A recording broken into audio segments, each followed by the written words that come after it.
তো দেখো, এতদিন ছিলাম বাড়িতে মা বাপির কাছে, তো এতদিন পর এই যে লাগেজ প্যাক করা হয়ে গেছে।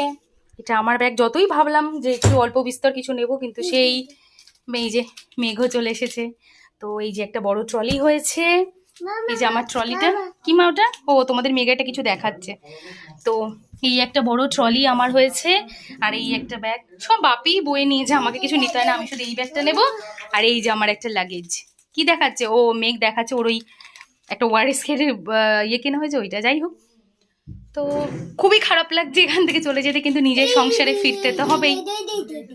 আর মেঘ আমার সব থেকে চিন্তা এই ছোট মানুষটাকে নিয়ে, কারণ ও এতদিনে একবারও যায়নি। আমরা আসলে আসানসোলে থাকতাম মামা, এবার আমরা দুর্গাপুরে শিফট হয়েছি, নতুন বাড়ি। আর আমার মানে এই বাড়িটা আমার মা বাবার বাড়িটা, যেটা আমারও বাড়ি, এত বড় আর এতটা জায়গা, কিন্তু ওই বাড়িটা খুবই ছোট, মানে ঘরদোর খুবই ছোট। এবার ও কি করে অ্যাডজাস্ট করবে, এটাই আমার খুবই চিন্তা হচ্ছে। কি যে করব জানি না। বাবা দেখো তুমি ওটা তুলতে পারো কিনা। তো কাল ভোর ভোর বেরোতে হবে, কারণ ব্ল্যাক ডায়মন্ড ধরতে হবে শেওড়াপুলি থেকে।